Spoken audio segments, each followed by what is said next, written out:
Bonsoir à tous, bienvenue aux 20h de la télévision du Burkina. Voici les titres.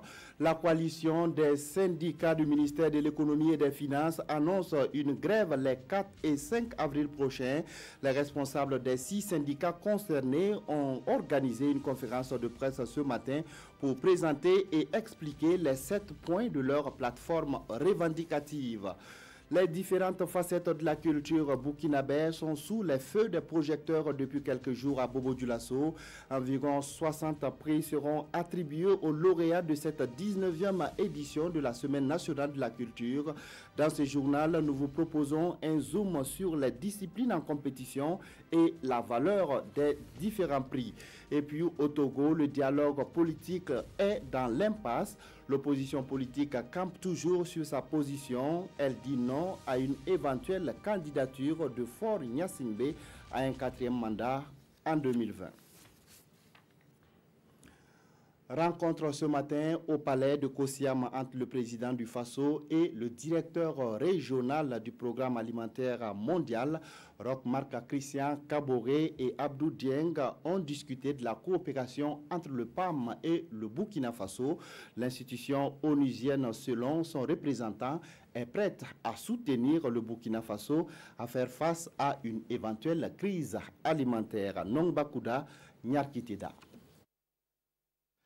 À la présidence du Faso ce matin, le directeur régional du PAM, le programme alimentaire mondial pour l'Afrique de l'Ouest et du Centre. Il est venu parler coopération entre le système des Nations Unies et le Burkina Faso avec le chef de l'État. Au-delà de la coopération, Abdou Dieng réaffirme l'engagement du PAM à soutenir le Burkina pendant la période de soudure. Cette période de soudure va commencer plus tôt que d'habitude, donc elle va être plus longue que d'habitude. Et nous avons informé le président que nous tous, au niveau des partenaires, nous sommes engagés à travailler aux côtés du gouvernement pour un peu baisser cette pression qui va peser sur certaines populations. Pour aider à faire baisser la pression, l'engagement du PAM va consister à prendre en charge le gap qu'aura présenté le gouvernement burkinabé. Cet engagement va se traduire par d'abord une réponse du gouvernement qui va être articulée par rapport aux besoins, par rapport aux ressources que le gouvernement va mettre à disposition, et au niveau des gaps, les différents partenaires vont s'engager à accompagner le gouvernement pour combler ces gaps, pour que personne ne soit laissé derrière. Il faut le faire et à tout prix, c'est convainc le représentant du PAM, car pour lui, cette année s'annonce spécifique du fait de la longueur de la période de soudure causée par un grave déficit pluviométrique dans tous les pays de la région du Sahel. Vers la bancarisation des salaires des fonctionnaires burkinabés, le Conseil des ministres de ce mercredi a adopté un décret portant procédure d'exécution de la solde mensuelle des agents publics. Les membres du gouvernement ont aussi adopté la politique sectorielle de production agro-silvo-pastorale ainsi que le rapport sur la situation des personnes vivant avec un handicap. Le sujet de la sécurité islamique de Pouitenga a également été abordé. Des précisions avec Konsoun Koulibaly et Maïmouna Traoré. La question de la sécurité islamique basée à Pouitenga était sur la table du Conseil des ministres.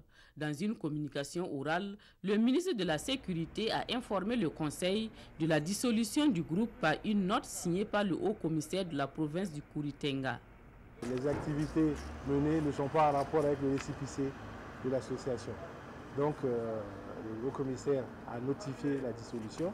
Et j'ai dit que toutes les autres associations, dans ce cadre-là, qui outrepasseraient donc les cadres de leurs différents arrêtés de création donc de leur récépissé de reconnaissance, seront donc dissous par les responsables au niveau donc des hauts-commissariats ou pour ce qui est des provinces et des régions. Le Conseil des ministres de ce jour annonce de bonnes nouvelles pour le monde rural.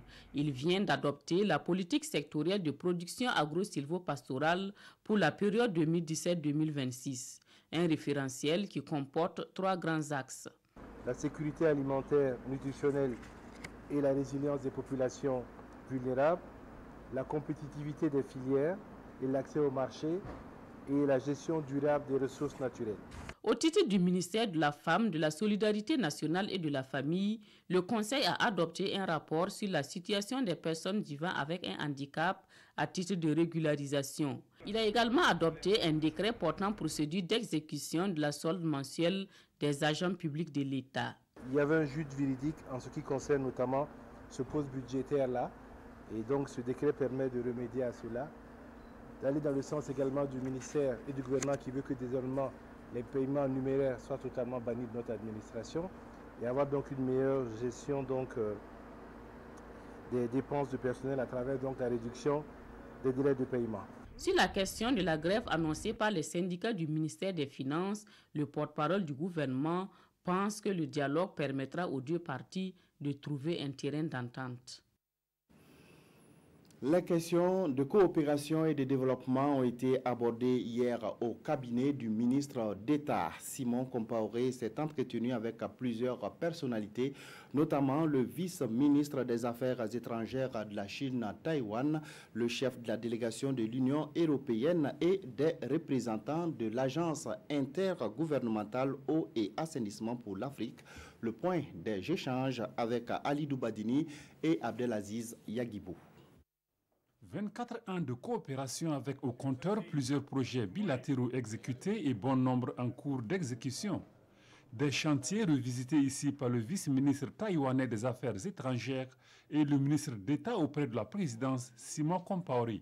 Et je puisse vous dire que les 26 projets de coopération qui sont en exécution actuellement entre nos deux pays nous donnent de très grande satisfaction. Nous avons un projet de renforcement des capacités des unités d'information spéciales qui consiste donc à fournir des équipements et une formation à vos forces de défense et de sécurité. Quand j'étais ministre chargé de la sécurité, nous avions travaillé ensemble, on a bâti un projet qui a été soumis aux autorités là-bas, taïwanaises, et c'est en bonne position. Nous sommes sûrs que l'un dans l'autre, avec d'autres interventions, d'autres partenaires, nous allons pouvoir, comme disent les Anglais, we shall overcome. L'autre partenaire de taille venu échanger avec le ministre d'État auprès de la présidence, le chef de la délégation de l'Union européenne au Burkina. Plus d'une heure d'entretien axé sur les domaines prioritaires de coopération qui lient le Burkina et l'Union européenne. Alors nous avons parlé bien sûr de l'actualité, des derniers événements, des pistes de renforcement de la coopération dans différents domaines, dans le domaine général du développement, dans le secteur de la sécurité, et puis aussi des échéances qui sont devant nous. En quête de renaissance et de stabilité du fait d'une crise qui la secoue, l'Agence panafricaine intergouvernementale eau et assainissement pour l'Afrique, elle, est venue solliciter l'accompagnement du ministre d'État auprès de la présidence. La coordination des syndicats du ministère des Finances et de l'économie était face à la presse ce matin. Au menu de cette conférence de presse, la plateforme revendicative de leur préavis de grève des 4 et 5 avril. Les échanges ont également porté sur le fonds commun. Plus de détails avec Moussa Ouedraogo et Christine Koulibaly. C'est une rencontre pour prendre l'opinion publique à témoin sur le climat social au ministère de l'Économie, des Finances et du Développement. Pour les 6 syndicats qui composent la coordination, c'est face au manque de dialogue qu'ils en sont arrivés à déposer le préavis de grève de 48 heures. Au moment où la coordination des syndicats du ministère chargé des Finances attendait des réponses satisfaisantes à ses préoccupations, c'est plutôt à l'Assemblée nationale que Madame le ministre a préféré aller donner ses positions sur chaque point du préavis. Un préavis de grève qui comporte 7 points, dont le respect des engagements des autorités par la reconduction du chèque-off, c'est-à-dire la retenue des cotisations syndicales à la base, la restauration de la dotation du carburant de fonctionnement supprimée en décembre dernier, le relogement des travailleurs au Minefi dans le bâtiment R+4. S'agissant du bâtiment R+4, Madame le ministre déclare que c'est le SINAFI, le syndicat national des finances, qui a exigé que les travailleurs libèrent le bâtiment et qu'elle trouve paradoxal que ces syndicats revendiquent aujourd'hui que ces militaires réintègrent ce bâtiment. Madame le ministre omet sciemment que le bâtiment a été réfectionné sur les fonds d'équipement du ministère en charge des Finances. S'agissant de la question du chèque-off, Madame le ministre déclare qu'elle ne l'a pas remis en cause et qu'elle a juste demandé à ce que les syndicats apportent des adhésions volontaires des travailleurs. Elle passe sous silence que la mise en œuvre du chèque-off date de 2014 suite à un engagement entre les autorités d'alors et les syndicats du ministère. À ces points s'ajoute l'arrêt des réformes entreprises au sein du ministère, la résiliation des contrats de vérification des importations avec des sociétés privées et l'adoption de statuts sécurisants pour le personnel. La décision de Madame le ministre d'installer des guichets banques dans les services des impôts et des douanes pour recevoir des paiements en numéraire dont le coût global s'évalue à des milliards. Pour les seuls contrats entre l'État et les banques pour les paiements en chèque, le coût global annuel est plus de 11 milliards. Il y a l'appel d'offres de Madame le ministre pour recruter des privés qui seront chargés de recouvrer les dettes fiscales en violation des textes en vigueur et à des coûts de milliards. L'épineuse question des fonds communs, qui ne fait pas partie des points de revendication, s'est invitée aux échanges. Le fonds commun au sein du ministère en charge des Finances existe depuis le début des indépendances. En exemple, les premiers textes régissant les fonds communs sont, au niveau de la douane, l'arrêté numéro 68/F-D du 9 février 1963. Le fonds commun a connu une évolution jusqu'à ce jour grâce aux luttes des différents syndicats du ministère. La coordination se dit déterminée à se battre jusqu'au bout pour la sauvegarde des acquis. Le Conseil supérieur de la communication est confronté à de sérieux blocages financiers et administratifs depuis l'arrestation de sa présidente. Les mots sont du vice-président de l'institution qui a animé un point de presse ce matin en compagnie de 2 conseillers. Les conférenciers ont positivement apprécié l'adoption de la nouvelle loi organique sur le Conseil supérieur de la communication. Des détails avec Gérard Sommet et Ismaël Diloma Sirima. Les sessions du Conseil supérieur de la communication se tiennent toujours à la demande du tiers des conseillers. L'information est donnée par le vice-président du CSC qui soutient assurer la plénitude de la présidence conformément au texte. Cependant, il reconnaît qu'avec l'incarcération de la directrice générale, il y a des blocages. Je pense que ça serait pas vrai et pas juste de dire que le CSC fonctionne normalement comme il aurait dû fonctionner aujourd'hui. Le vice-président du CSC impute principalement ce dysfonctionnement aux équipements qui ne peuvent être réparés ou changés faute d'accès au budget. Et c'est dans le cadre de ce budget-là que le Conseil peut fonctionner. Lorsqu'il y a des équipements à acquérir et que nous n'avons pas de ligne budgétaire pour acquérir les équipements, vous voyez bien que, malgré notre bonne volonté, nous ne pouvons pas vous dire à quand le retour à la normale. Face à ce blocage, l'Assemblée nationale a adopté le 22 mars dernier la loi portant modification de la loi portant organisation et fonctionnement du CSC. Il était impérieux de réviser la dite loi pour introduire la disposition manquante. C'est en cela que la modification de la loi était pertinente et opportune. Et au vice-président d'ajouter qu'il va se conformer à cette loi modifiée si elle venait à être approuvée par le Conseil constitutionnel. En politique, les femmes du Congrès pour la démocratie et le progrès, CDP, se sont réunies en assemblée générale ce mercredi à Ouagadougou. Une rencontre essentiellement consacrée aux informations relatives à l'organisation du Congrès du parti prévu les 5 et 6 mai prochains. Alidou Badini, Oumar Zombré. Les femmes du Congrès pour la démocratie et le progrès, CDP, tiennent ici leur assemblée générale en prélude au prochain congrès du parti.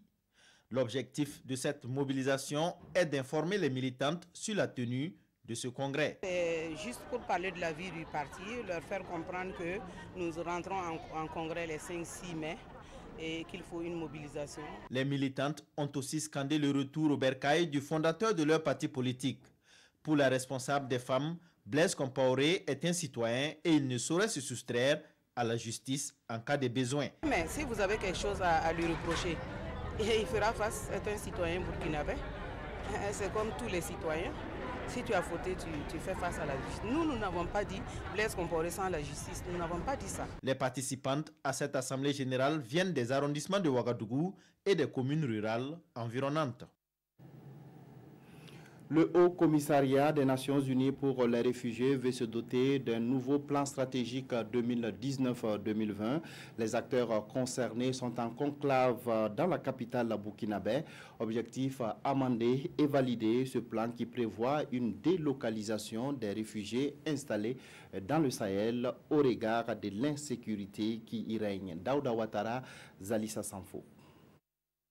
Le Haut Commissariat des Nations Unies pour les réfugiés examine ici la situation des réfugiés maliens au Burkina Faso. En 6 ans, ils sont plus de 24 000 à avoir trouvé refuge au pays des hommes intègres.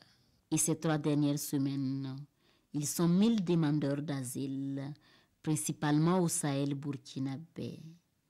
Un Sahel désormais en proie aux attaques terroristes. Le plus grand contingent, 95%, est dans le Sahel.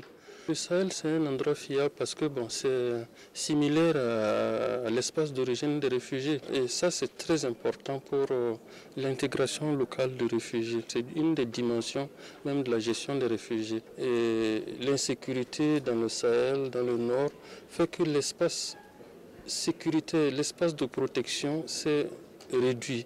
Face à l'insécurité au Sahel et à la situation d'asile qui dure, le HCR prévoit dans sa vision opérationnelle 2019-2020 une délocalisation de ces réfugiés disséminés ça et là au Sahel. Et on va procéder à la relocalisation des réfugiés qui sont hors camp, vers les camps. Donc on espère dans les années à venir, il n'y aura pas de réfugiés qui habitent hors camp. Comme ça, on peut les protéger et les assister en mieux. L'assistance en 2019, elle sera ciblée. Dans ce plan stratégique 2019-2020 qui est en train d'être élaboré ici, le Haut Commissariat prévoit un accompagnement conséquent au Burkina Faso dans sa lutte contre le terrorisme. Ce plan prévoit aussi le rapatriement volontaire ainsi que l'autonomisation des réfugiés.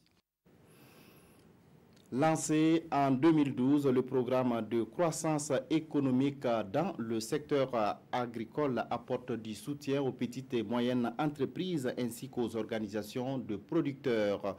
Les membres du comité de pilotage de ce programme ont tenu hier à Ouagadougou leur 12e session.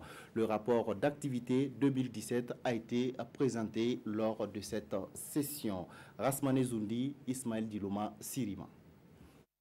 Les résultats de 2017 sont au-delà des attentes des responsables du PCESA. L'année écoulée, le programme de croissance économique dans le secteur agricole a permis d'octroyer des fonds à 400 petites entreprises, de même que 43 moyennes entreprises et 46 organisations des producteurs. Pour la seule année de 2017, le taux d'exécution physique globale est estimé à plus de 109%. Et l'exécution financière globale à plus de 111%. Au niveau donc des banques, nous avons une prévision de 1,8 milliard de prêts. Mais là, les banques ont fait un effort considérable en octroyant 69 prêts à près donc de 3,5 milliards. Pour 2018, le PCESA envisage d'accompagner les grandes entreprises agricoles à travers le Fonds agro-industrie. Et selon l'ambassade royale du Danemark, principal soutien du PCESA, le budget est assuré jusqu'en 2020. Le budget global pour PCESA, c'est 33 milliards. Donc ça, c'est pour toute la période. Je pense qu'on a dépensé 60% de ça. La suite de financement, ça sera maintenant en 2021. Et ça, c'est une discussion qu'il faut avoir. Et j'attends que l'ambassade et le gouvernement burkinabé vont commencer cette discussion en 2019. Le ministère de l'Agriculture dit être déjà favorable à ces discussions au vu des résultats engrangés depuis 2011 par le programme de croissance économique dans le secteur agricole.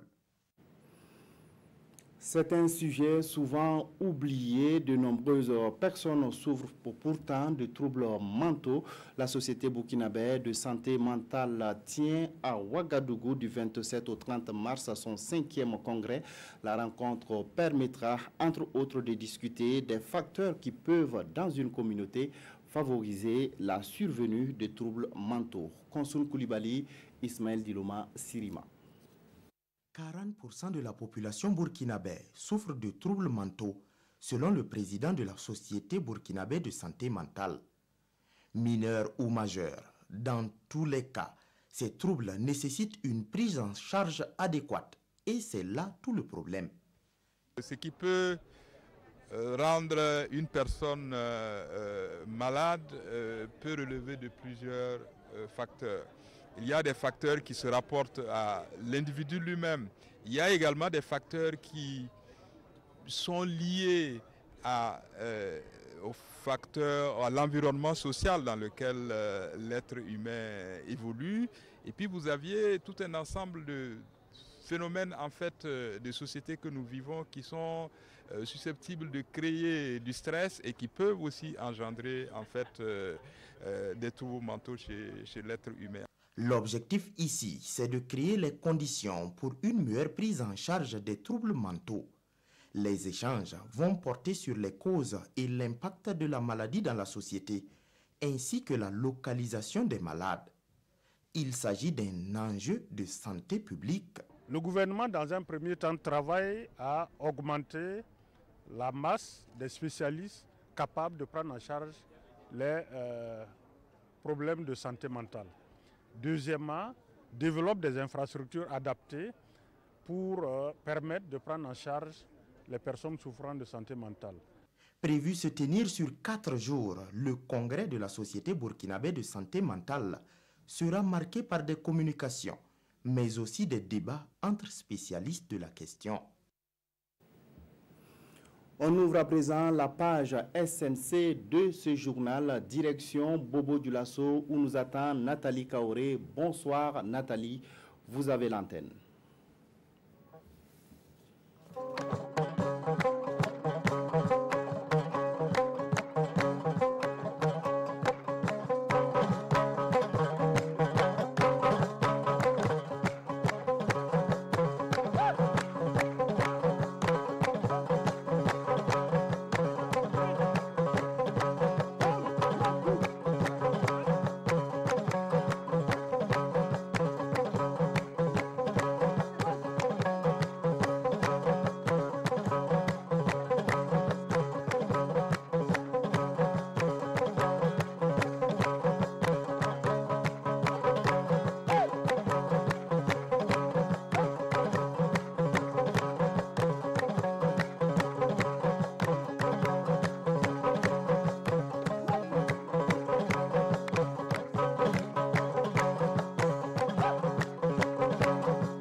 Voilà, vous venez de suivre la danse Tougat de la troupe Béli de Tinakov, une danse traditionnelle de l'ethnie Bella du Sahel qui nous accompagne dans cette page spéciale consacrée aux actualités de la SNC. Mesdames, Messieurs, bonsoir et merci de nous suivre. Nous débutons cette page avec cette question: que peuvent bien engager les différentes troupes qui prennent part à cette édition de la Semaine nationale de la culture en termes de récompenses financières? Sachez que c'est une 60aine de millions de francs CFA qui seront distribués au titre des prix dans les différentes disciplines en compétition. En dehors des prix, il est prévu des primes de participation et des distinctions honorifiques, question d'encourager l'ensemble des troupes qui participent à la SNC. Plus de précisions avec Yacouba Gamene et Aruna Amari.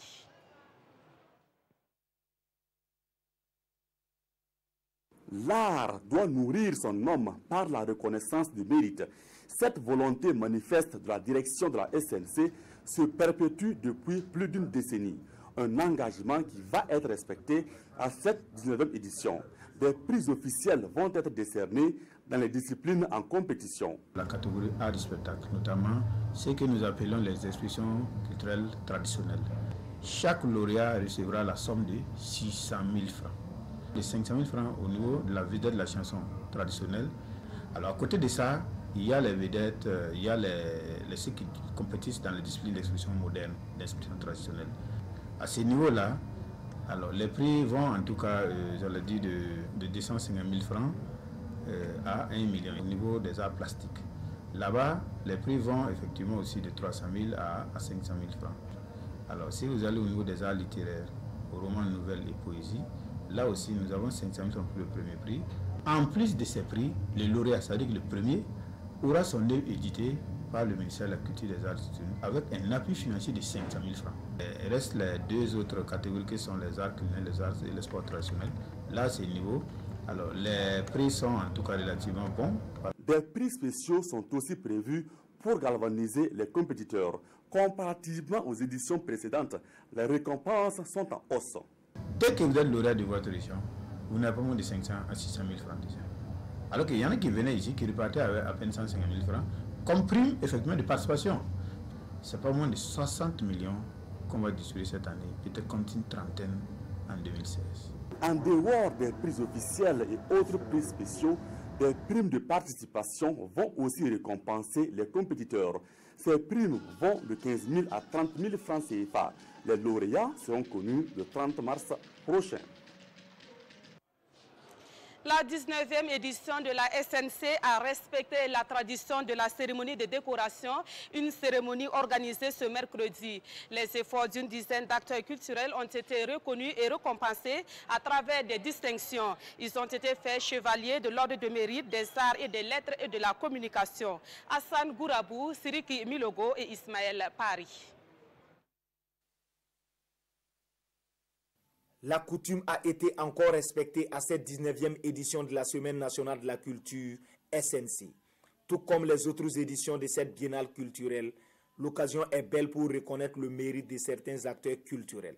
Ce sont des acteurs qui ont toujours œuvré au développement culturel et je crois qu'il était de bon ton que l'État reconnaisse ces mérites-là. Et c'est ce qui s'est traduit par cette cérémonie de distinction honorifique afin de leur montrer toute la gratitude de notre pays à l'endroit de ces personnes pour tout ce qu'elles font pour le développement du secteur culturel et touristique. Cette distinction est bien reçue ici par les récipiendaires qui l'apprécient à sa juste valeur.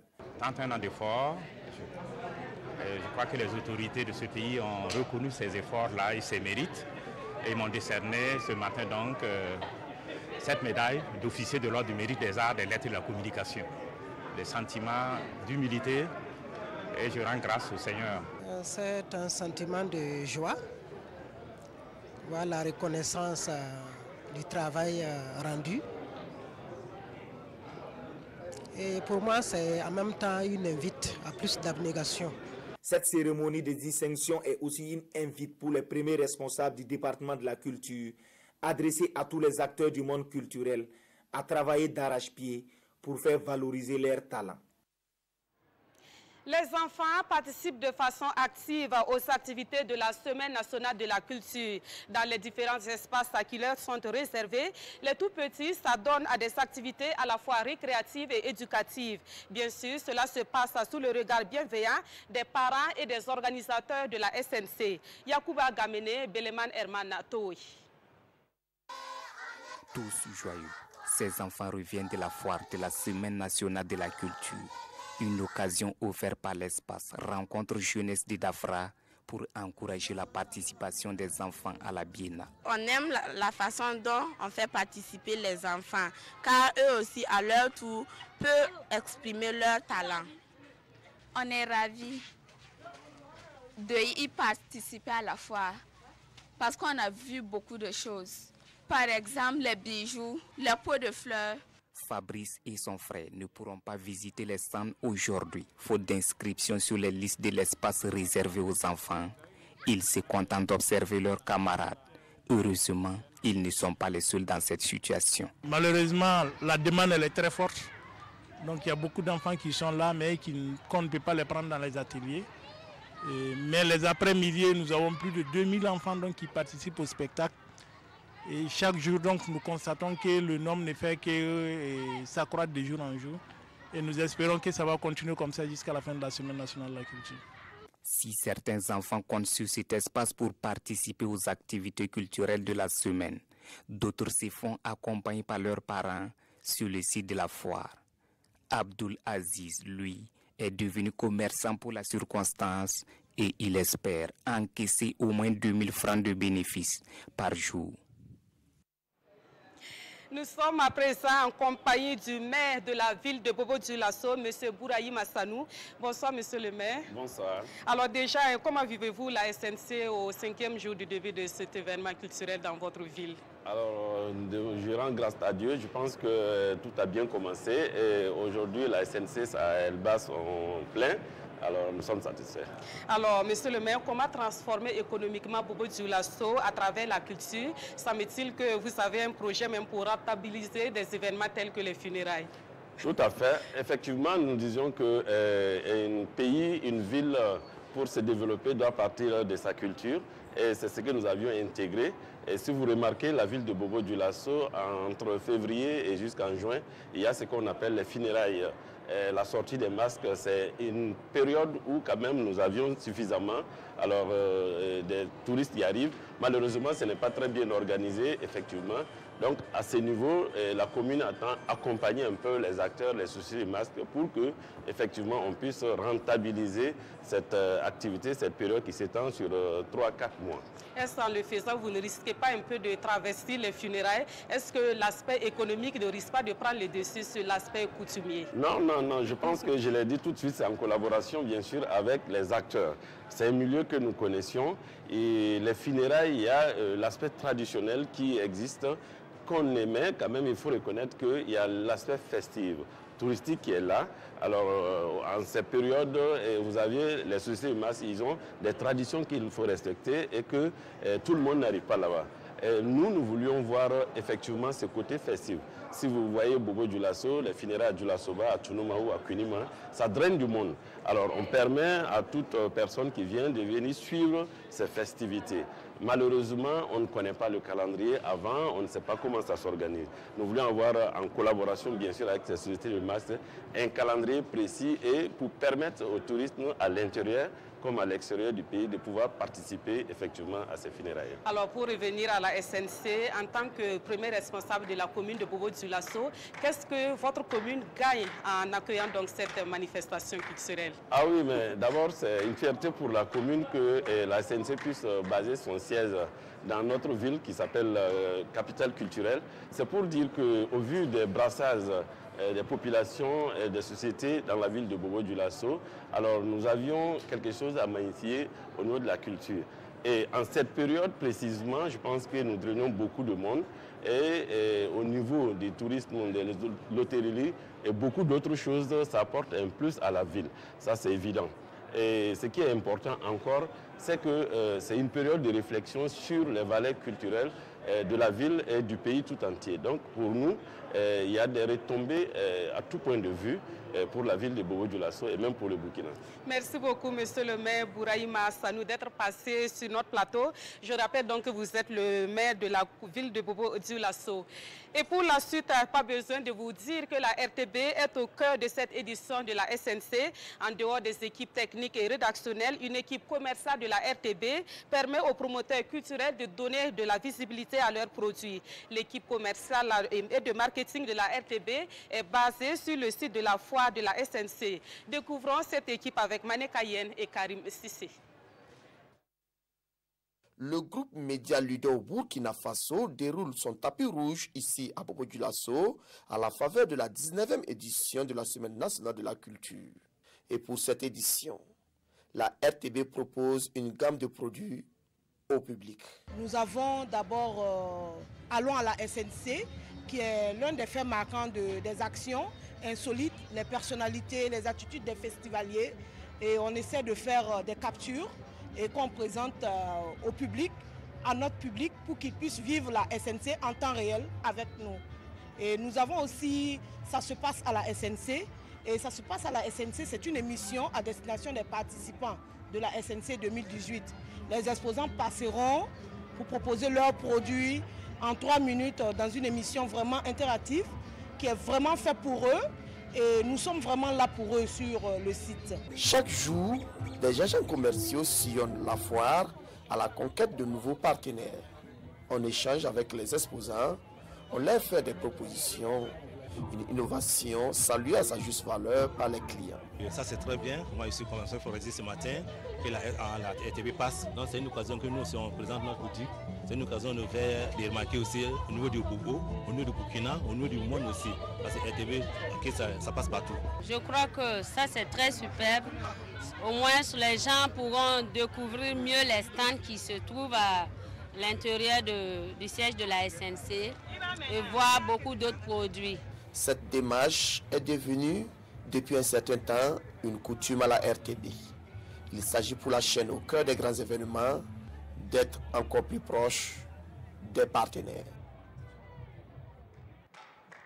Voilà, Aboubakar Sayon, c'est tout pour la page SNC ici à Bobo-Dioulasso. En attendant de vous retrouver demain pour d'autres actualités, on se quitte avec la troupe Béli de Tinakov.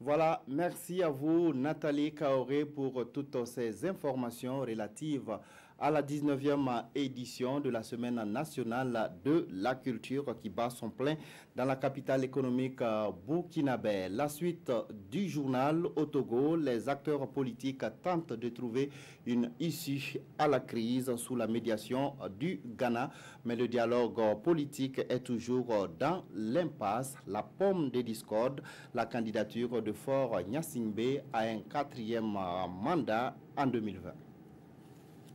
L'opposition togolaise dit niet. Alors qu'elle est engagée dans les pourparlers avec le pouvoir, elle a annoncé qu'elle n'accepterait jamais que Faure Gnassingbé se présente pour un 4e mandat lors de l'élection présidentielle prévue en 2020. Il refuse de mettre en œuvre l'accord politique global et il revient dire maintenant j'accepte et les 3 mandats que je viens de faire, donc que je ferai en 2020 compte pour du beurre. Et après, on peut discuter. Je suis prêt à faire éventuellement encore 2 mandats. Ça, il se trompe. Il est placé désormais face à son destin. Il est le seul à pouvoir faire le choix de sortir par la grande porte ou par la petite. Après plus de 6 mois de manifestations populaires pour demander la démission du président togolais au pouvoir depuis 2005, opposition et partis au pouvoir ont commencé des négociations difficiles sous l'égide du président ghanéen Nana Akufo-Addo. Mais après plus d'1 mois de pourparlers et seulement 3 jours de rencontres, les discussions semblent bloquées sur un principal point de discorde, la non-rétroactivité de la limitation du nombre de mandats présidentiels. L'opposition, qui a suspendu ses marches pendant le déroulement des négociations avec le pouvoir, a menacé de rappeler ses partisans dans la rue. Faure Gnassingbé en est aujourd'hui à son 3e mandat, ayant été élu lors de scrutins contestés par l'opposition en 2010 et en 2015. Le fonds commun, la répartition des bus pour le transport des étudiants et le procès du putsch manqué sont les sujets largement commentés par nos confrères de la presse écrite. La revue de presse est signée Vincent Kendrebego. Putsch manqué de septembre 2015, le procès bute sur la comparution des témoins impliquant des diplomates et des chefs d'État étrangers comme Mahamadou Issoufou du Niger, Macky Sall du Sénégal et Yahi Boni, l'ex-président béninois, comme on le voit ici à la une du journal Le Pays. Des témoins emblématiques cités par les avocats de Gibril Bassolé. Citer des chefs d'État et des diplomates et dire de tout faire pour qu'ils se présentent dans la salle, le parquet estime que le sérieux de cette liste est à examiner, nous relève le journal. Aujourd'hui, au Faso publie la longue liste des personnalités citées comme témoins par les deux généraux et se pose la question: où doit-on recueillir leurs témoignages? Des étudiants s'improvisent conducteurs de bus et emportent 7 bus de la Tsotraco. C'est le sujet à la une de l'Observateur Palga. Il s'agit des étudiants de la cité universitaire de Kosodo qui se plaignent d'avoir été oubliés dans la répartition de bus nouvellement acquis par l'État au profit des universités. Et selon le journal, les 7 bus emportés et parqués dans les cités de Kosodo et de la Padoue depuis mardi devaient être retournés aujourd'hui même à la Sotraco après une discussion entre les étudiants et le ministre des Transports. Le fonds commun refait surface dans Sidouaya. Ces fonds non communs, écrit le journal, qui note que c'est un gâteau croustillant, sérieusement gardé par les bénéficiaires et qui suscite la frustration des non-bénéficiaires qualifiés de jaloux. Le journal rappelle que ce fonds a eu la peau dure pour résister à la garangose des années 70 et est même passé entre les mailles du filet de l'austérité révolutionnaire, puis consolidé sous le régime de Blaise Compaoré et par le pouvoir actuel. Mais les temps ont changé et les besoins de l'État sont énormes. En clair, à défaut de supprimer ces fonds, il faudra les dégraisser, soutient le journal. Voilà, c'est tout pour cette édition. Merci de l'avoir suivi. Restez en compagnie de nos programmes.